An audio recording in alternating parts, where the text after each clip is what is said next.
اهلا بيكم وحلقه جديده وبودكاست مع عليش.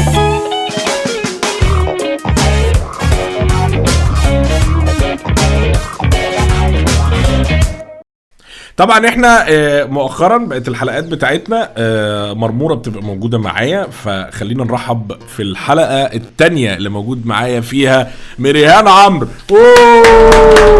اولا عاملة ايه؟ كله تمام؟ مية مية. احنا الحلقة بتاعت النهاردة اخترنا ان احنا نتكلم فيها في موضوع احنا مش عارفينه. انت هنتكلم فيه، احنا اتفقنا على ايه؟ احنا مترددين جدا جدا في فكرة التوبكس اللي نبقى بنطلع من خلال هذا المنبر نتكلم معاكم فيها. بس قررنا النهاردة نتكلم على القلق وأنواع القلق المبرر والقلق الغير مبرر، والقلق اللي الناس بتخليك انت تحس بيه انت كنت تمام، بس ممكن الناس حواليك يقنعوك ان دي حاجة مقلقة فانت تبدأ تقلق. الفايبز بتاعت القلق عامة اللي حوالينا. بس تعرف ان ده حاجة كبيرة جدا، ممكن تبتدي من حاجة صغيرة، يعني مثلا قلقانة على اولادها الكلام ده كله، لغايه لما توصل لمرحله مرضيه جدا. يعني بعد الشر علينا بتبقى في ناس عندها ده بس هي مش عارفه ان هي عندها المرض ده. على فكره انا بشوف انا مش شخص منظم يعني خالص، بس الناس اللي عندها الOCD بحس ان هم تعبانين جدا في حياتهم. طبعا، بس في ناس عندها OCD وفي ناس بتتظاهر ان هي عندها OCD. انا عندي OCD اصل انا بحب اصرح شراشيب السجاده. لا، في ناس كده، بس في ناس سخيفه وبتدعي ده على اساس ان هي كده يعني روشه، فمالناش. لا، ما احنا لا على فكره لا لازم نتكلم عن الناس الروشه، لان ده القلق الروش ده برضو ده مشكله. يعني احنا ممكن نصنف ان في حاجه اسمها قلق روش، اللي هو انا عندي كورونا، اللي هو انا بعطس عادي عندي برد. يعني احنا قبل الكورونا دي كان اسمه برد يعني. ليه كل واحد بقى بيعطس يقول ان هو عنده كورونا؟ فده قلق روش، ده انا برنس قوي، انا قلقان جدا، يا جماعه مش هينفع اجي الشغل انا عندي كورونا، يا جماعه مش هينفع، لا اصل مش هينفع ابوس اصل انا عندي كورونا. تحس ان هو انا جبت عربيه فراري جديده يعني. بيبقى فيها ايه الفشخره، يبقى عنده طاقه كده وبيقولها يا جماعه انا جالي كورونا 4 مرات. ايوه بيتظاهروا بقى قدام بعض، اللي هو لا انا جات لي 3 مرات الأكبر. انت عارف ان انا جات لي يوم القيامه الجديده. انت عارف ان طب ليه يعني؟ ما دي مش حاجه ان انت تبقى مبسوط بيها. بس على الOCD بقى بشوف ان في ناس كتيره بتتعب جدا من احساس ان هي طول الوقت قلقانه من الهايجين بتاعها وبتاع الناس اللي حواليها والحاجات دي تخنق جدا. ولو دي ام او اب هتبقى بتخنق جدا، لان اقول لك حكمه مامتي قالتها لي بس مش بنفس الطريقه. بس هي انا ومامتي بنتكلم كتير جدا وقريبين جدا جدا من بعض، بس مش انت اكيد ملاحظ ده، مش بنتكلم كل يوم. أيوه. عادي خالص. لو انا مسافره مش شرط ان انا اتصل بيها على طول، يعني بتبقى بس محتاجه تطمن عليا، بس نبقى فاهمين ان في اطار مساحه معينه. فلما كبرت شويه بقى كده وبقيت مدركه ممكن نقعد نتكلم مع بعض بعد ما عديت مرحله البواخه دي اللي هو المراهقه التناحه دي. فطبعا في الوقت ده الواحد بيبقى عايز يخرج ويروح ويجي طول الوقت، مش بيبقى فاهم الام والاب حاسين بايه، ومش فاهمين يعني ايه لما انا ما ردش على التليفون، ان هي بتبقى فعلا قلقانه ومش شايفه قصادها. ومرحله ان هي تكون بتكلم حد من صحابي علشان هي مش عارفه انا فين، دي هي بتبقى عايزه متاخره جدا أوي. ان هي قلقت قوي يعني قوي يعني مش بتلجأ لها في الاول خالص، لان هي مش بتحب لا تحرجني ولا تحرج نفسها ان هي مش لاقياني. فقالت لي انا عمري ما كنت احب ان انا قلقي يبقى سبب في تعاستك، ان انا علشان امنع نفسي من ان انا قلقانه فافضل مقعداكي في البيت وافضل منعاكي ان انت تعيشي حياتك، او اقولك لا ما تسافريش او ما تخرجيش او حاجات كده علشان انت قدامي، فانا كده مستريحه ومطمنه ان انت قدامي، فابقى انا علشان انا ما اقلقش ادمر لك حياتك، بوظتلك يومك، ابوظ لك حياتك والفتره يعني بتاعتك دي. فانا دوري ان انا اقلق واسيبك تتبسطي. بس ده قلق يعني اللي مامتك بتعمله ده قلق منطقي وفي مكانه، مش ناس كتير بتعرف تعمله، لان الناس التانية لما بتقلق بيبقى بالنسبه لها بتبوظ اشياء. يعني اللي هو انا مثلا يعني انا قلقان ان انا اسافر لان ممكن الطياره تقع فمش هسافر، او اتسرق، او قلقان ان انا هتسرق، او قلقان ان انا هتحسد فمش هجيب حاجه. يعني انا مثلا مش هجيب عربيه يعني.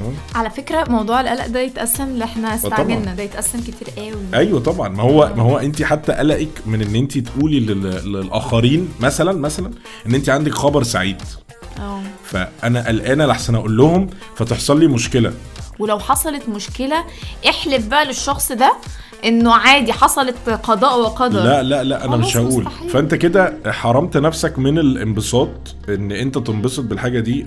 وجزء على فكره يعني طبعا اما بنعمه ربك فحدث، فانت لازم تقول للناس انا مبسوط يعني شيرنج الحاجات الحلوه يعني طبعا انا اقول للناس ان انا مبسوط دي حاجه هتبسطك انت شخصيا ان انت تقول لهم على حاجه حلوه يعني. فالناس تخاف ان هي تقول. هنروح بقى للحته بتاعت الحسد والكلام ده كله ممكن بنتكلم فيها في موضوع تاني، بس ده جزء برضو من القلق، فده بيبوظ لك حاجات. انت ايه اكتر حاجه بتقلقك؟ يعني بصي ما فيش حاجه بتقلقني اللي هو قلق يعني، بس القلق اللي هو الاوفر ثينكينج ده بيجي لي اوقات، واوقات بعرف اسيطر عليه واوقات ما بعرفش اسيطر عليه، اللي هو ان انا ابقى بفكر في حاجات كتير طول الوقت. كلنا بلا استثناء بنفكر في بكره دلوقتي. كل الناس بتفكر طب انا بكره عامل ازاي، طب انا هعمل ايه. ده هو ما بيبقاش فاهم ان ده اوفر ثينكينج غلط مش صح. بس انا ما بعرفش، انا مش بفكر اصلا في بكره. انتي؟ انا بفكر في ابعد قصدي. ايوه دي بفكر في بعد بكره. انا بفكر بعيد جدا والموضوع ده متعب قوي قوي قوي، لانه حرفيا اللي هو لو بقى انا خلفت ابني هيشتغل ايه انا والله العظيم عندي المشكله دي. اصل هم بيقولوا انه الذكاء الاصطناعي والروبوت كده هيعمل كل حاجه، فحاسه طب اعمل ايه، هيعمل ايه. انا دي بجد مشكله، لا دي حاله سيئه يعني. دي بقى حاجه من الحاجات اللي هي القلق مضر. طبعا مضر جدا، ان هو لا احنا ما ينفعش نبقى بنفكر بالشكل ده، لان اي خطوه هتفكري فيها، اي خطوه بتعمليها في حياتك فيها بكره وبعد بكره وبعد بعده وكده، فهتبقي انت بتحطي احتمالات، واي حاجه في الدنيا فيها احتمالات كويسه وفيها احتمالات سيئه. فلو انت بصيتي للاحتمالات السيئه لا عادي باظت خالص. مش بقدر، بحب ابص على كل حاجه كامله. وانا انت بساعات بتحط السيناريو الاسوأ. ايوه بحط. ما انا بقول لك انا اول الكلام انا قلت لك انا الاوفر ثينكينج عندي غلط يعني وحش، بس بسيطر عليه بشكل كبير بصراحه. يعني انا عندي حته كده لا بوقفه واقول لا احنا هنعمل ايه يعني مش فارقه. قلق الشغل انا عندي كذا نوع. قلق اللي هو انا هترفد بكره، لا ده مش عندي. لا يعني عند ناس كتير هو ده. لا انا مش قلق الشغل لو عندي حاجه مهمه في الشغل. في قلق بيخليني اعمل الحاجه دي كويس، وفي قلق بيخليني اعملها زي النيله. بص ما دي ساعه الامتحانات، لو تفتكري كده ايام الامتحانات، مش ايام الامتحانات انت بتبقي رايحه الامتحان مطمنه جدا واطلع ناسيه كل حاجه. تطلعي ناسيه كل حاجه، او بتبقي رايحه قلقانه جدا وقبل الامتحان بتبقي قلقانه جدا بس بتدخلي الامتحان بتحلي كويس. ففي حته كده مش انعدام ثقه في النفس، بس هي بتبقى حته كده انت بتبقي مش واثقه في نفسك 100%، لان برضو الجرأه الزياده دي بتلبس صاحبها. لازم يبقى عندك بالانس كده، مش اللي هو ايه يا باشا انا هدخل ادغدغ الدنيا انا هكسبه وهبهدله. expectations اللي هو I'm seeking perfection، عايز اعمل كل حاجه مظبوط، بحس ان هي برضو بتوصل لنتيجه. فلازم يبقى عندك حته كده في الشغل اللي هو لا انا قلقان، بس قلقان ان انا ما توفقش، بس انا مش قلقان من قدراتي. يعني انا تمام، انا عملت اللي عليا. ما انت عارف ان انا كده وبنكد عليك لما بيبقى عندي شغل. يعني لما بيبقى عندها اي نوع من انواع الشغل حتى لو ايه حاجه بسيطه، بس انا ببقى مديالها حاجه كبيره جدا 100%، وببقى دمي تقيل جدا عشان لو هتترفد بقى خلاص وهتمشي، فانا قلقانه جدا. مش بيبقى احساس ان انا هترفد. الاحساس ايه بقى؟ دي هحكي لك لما نخلص، بس انا عشان ليه مشاكل شخصيه. لا هي عندها قدره على لا مش عندها، هي ما عندهاش يعني تحمل المسؤوليه عندها عالي جدا. هي دي بجد. يعني هي بتبقى اللي هو في مسؤوليه حاجه. لو هتعمل بطاطس مثلا دلوقتي في البيت، فهي بالنسبه لها فكره ان انا اعمل بطاطس دي مزبوطة. مسؤوليه كبيره جدا. ولو طلعت وحشه، يعني على فكره قبل كده عملت اكل مثلا مش فاكر كان الرز المعمر وباظ، يعني تقبت قوي. هو كان وحش بس انا اكلته.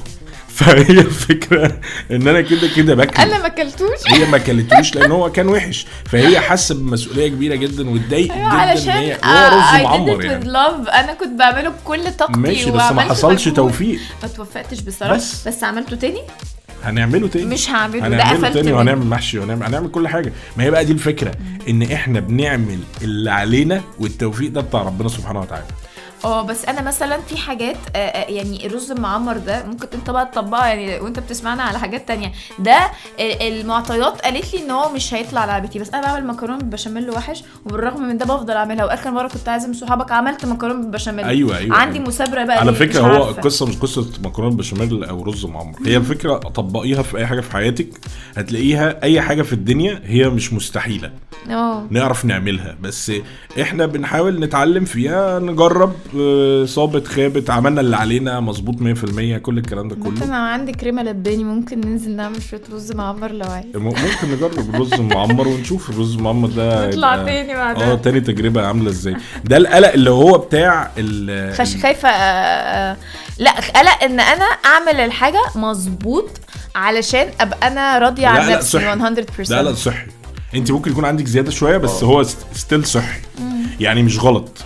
القلق بقى بتاع ان انا هترفد اول الشهر لان انا هم مش محتاجيني، ده بقى مش ده غلط بقى، ده في مشكله. لا انا الحمد لله مش عندي، انا بس بنفس الكونسبت الاولاني ان انا حاطه على طول السيناريو الاسوأ طول الوقت، بقول اكيد بقولها لنفسي علشان لو لا قدر الله حصلت في بس مش بقول الشهر الجاي وكده، بقول ان انا بالمنطق يعني اكيد في وقت من الاوقات هيبقى فيه بقى لا مش بقول ان انا هريتاير، بقول ان انا هضطر ريتاير يعني، لانه شغلنا لينا في الاخر وقت من الاوقات هيطلع فيه واحده اصغر مني وشكلها هيبقى احلى مني بالظبط. فدي سنه الحياه في المجال بتاعنا، فانا مهيئه نفسي للوقت ده يعني غيرت ان شاء الله ما يحصلش، غيرت الايكويشن دي يعني بالظبط. انا بقى الله اعلم لان انت فاهم هي يعني في ناس تطورت بالتطور يعني يعني مثلا عمرو دياب مثلا، عمرو دياب من بيغني بقاله سنين كتير قوي. ايوه بس انا ما بهتمش ببشرتي خالص. ماشي دي قصه ثانيه ما تصعبوش عليا. لا يعني حتى في كل المجالات في ناس كتيره بتتاقلم مع الوقت على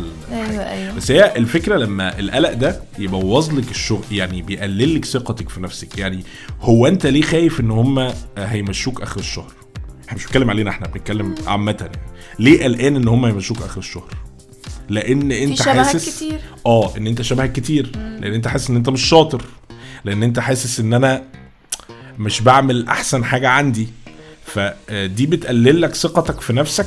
وللاسف في ناس لما ثقتها بتقل في نفسها بتبوظ خالص، بتتدمر، فتلاقيها خربت منها بقى وقالت لك خلاص بقى سيبها تخرب واللي يحصل وهستنى بقى لغايه لما، فما بيبقاش عنده ثقه، فقلقان من ان هو هيسيب الشغل، فالشغل عنده بيبوظ خالص. ايه تاني قلق ممكن؟ هو في كتير على فكره اشكال قلق. لا بحس ان اكتر حاجه دلوقتي الناس بتفكر فيه هو القلق من بكره. ولو حد ناس جاليه في حياته كتير بيبقى قلقان عليهم طول الوقت. قلقان على الحته الماديه اللي هو صوتك وحياتك، وان انت طول الوقت اي واحد في اي طبقه بيحاول يتشعبط في اللي فوقيه، فدي مشكله. احنا لسه كنا قاعدين مع ناس صحابنا امبارح كانوا قاعدين بيتكلموا بجد يعني معظمهم فاتح ان هو بدأ يشتغل في البورصه اللي هي انت عارفه في ابلكيشنز جديده، انت عارفني بس عارفه يعني في ابلكيشنز جديده مصريه بتشتغل في البورصه المصريه سهله للشباب يعني للشباب لو اعتبرنا ان احنا من الشباب يا باشا ما تقلقش. فهي سهله للشباب اللي هو عادي في سن 22 23 سنه تقدر ان انت تستخدمها، مش اللي هو بتحط فيها بقى ملايين ومليارات. لا احنا اصحابنا خلوا بالكم يعني ب 30 جنيه ومش ساكتين. لا يعني عادي ان في ناس بتحط فيها 500 جنيه و1000 جنيه وبتجرب يعني. ايوه ففي عندك شركات في ابلكيشن مشهور اسمه ثاندر تقريبا يعني ده في مثلا ده في 30 شركه مصريه مساهمه موجوده الاسهم بتاعتها، فتقدري ان انت تدخلي يعني ده برضو معلومه للناس. هتلاقي عليه CIB وفوري وهتلاقي النساجون الشرقيون وهتلاقي يعني هتلاقي في مجموعه وسويفل يعني هتلاقي عليهم كذا بيزنس. انت باظت خالص مش اصل قاعده بس على مصطبه عليه لسه ما جابليش كرسي فبيقعدني قاعده رجلي بتنمل. لسه بننتج احنا لسه انا غالبا مش هعرف اعمل بودكاست طول ما الكرسي موجود اطول من 12 دقيقه. لا معلش هنكمل اخر الحته دي. فالحته دي بس مهمه، والنبي لو حد يعني عايز يجرب الموضوع ده يشتغل في انا بصراحه ما جربتوش. فالمهم يعني وهم قاعدين انت ممكن تقصري سن عادي مش كده. فهم قاعدين كانوا بيعملوا كذا حاجه ليها علاقه بالبورصه، العملات الالكترونيه، مش عارف ان احنا نعمل نشتري ايه نجرب ايه. طب كل ده ليه؟ لان هو قلقان بصورة او باخرى من بكرة اللي هو انا يعني. وبعدين طب انا عايز اعلي القصه مش قصه مرتب بتاعي عامل ازاي. انا بالنسبه لي الناس اللي انا عارفه ان هو منطقي بس بتضايق من الناس اللي بتحاول تنقل لي قلقها. هو مش قاصد، ما انا عارفه بس حلني. فاهم قصدي؟ ايوه اللي هو خلاص يا فكيك، ما انا عارفه عارفه خربانه الدولار احنا بنروح خلاص عشان لا ناكل. لا ده في ناس كاتبه على فيسبوك انا ببقى مش محتاجاك تقولي، انا ببقى شايفه وحاسه واكيد عارفه ان الاقتصاد بشكل عام في العالم وفي اي حته دلوقتي مش احسن حاجه، وان الدنيا صعبه وان اللي جاي صعب، كل ده انا عارفاه. بس ان شخص يبقى قلقان فينقل قلقه للاخرين، انا عارفه ان هي مش تبقى مقصوده، بس في اوقات بحس ان انا عايزه اخش جوه بابل علشان امنع الطاقه السلبيه دي تيجي، لان انت لما تنقلي قلقك مفيش حاجه هتتحسن يعني، بس هتقرفني وخلاص. صح. عامه احنا ما خلصناش كلام عن القلق، ممكن نبقى نتكلم عنه في حلقات كتير، بس هو ده فكره ان احنا بندردش وبنطول في الكلام وهجديك خلاص عشان تعمل لي مشاكل. الفكره ان احنا يعني بعد كده بنأمل ان الحلقه تبقى 20 دقيقه. طبعا مثلا القعده دي ممكن اوصلها لك 25 دقيقه يعني نعمل بعد كده الحلقات 25 دقيقه عشان تبقى على قد المشوار يعني، لو حد رايح مشوار يسمعها في الطريق. يا رب نسليكم ان شاء الله. كل اللي كان بيسمعنا، انتوا كنتوا بتسمعوا البودكاست ده على الابلكيشن بتاعت البودكاست في العالم كله، فتقدروا تسمعونا. كل الناس بتسمع مصري او عربي بقى يعني، فتقدروا تسمعونا في كل حته. والفيديو اكسكلوسيف على يوتيوب بس. اليوتيوب كل الاكونتس خالد عليش. اعمل بقى سبسكرايب ولايك اخبط لايك. واسمها ايه؟ كان بيقول ايه؟ لا هي فعل الجرس.